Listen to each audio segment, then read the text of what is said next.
임기 내내 안보 공백 만들던 정권이 갑자기 북한 위협 걱정하고 북한의 포줄 돈 책정하는 데 혈안되던 정권이 갑자기 나라 곳간 걱정한다니 웬 말이냐라는 주제로 말씀드리겠습니다.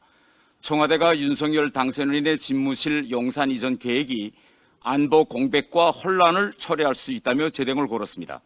다른 사람도 아닌 문재인 대통령이 북한의 위협과 안보 공백을 걱정하니 우리가 지금까지 봐온 문재인 대통령이 맞는지 다시금 보게 됩니다. 북한이 각종 미사일을 쏘아대도 도발이라 하지 못하고 북한의 핵과 미사일 능력 강화에도 눈 감고 유엔 대북 규탄 결의에 불참하고 오히려 대북 제재를 완화해야 한다고 국제 공동체를 찾아다니던 때가 엊그저인데 갑자기 북한 위협이 걱정된다고 합니다. 9.19 남북 군사합의를 만들어 휴전선 일대를 비행 금지 구역으로 만들고 GP 초소들을 철수해 북한 공격 루트를 열어주고 한미연합 야외 기동 훈련을 하지 않아 한미연합 태세를 약화시키던 정권이 갑자기 북한 위협이 걱정된다고 합니다.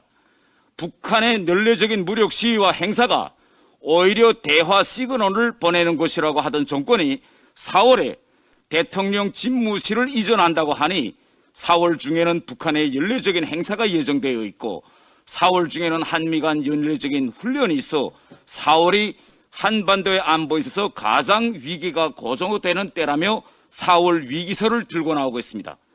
군사력이 아닌 대화로 힘이 아닌 종전선언과 같은 종이장으로 평화를 만들다던 정권이 갑자기 안보 공백을 걱정한다니 과연 이게 앞뒤가 맞는 말입니까? 국민이 혈세 수백억이 들어간 남북 공동연락사무소 폭파에는 찍소리 한마디 못하고 북한이 철도 이동 미사일을 개발해 철도에서 미사일을 퐁퐁 쏴대도 북한 철도, 도로를 현대화해 주어야 한다며 남북협력기금에 1조 2,800억 원을 일방적으로 편성하던 정권이 496억 원 대통령 집무실 이전 비용이 걱정된다고 합니다. 지나가던 소가 웃을 일입니다.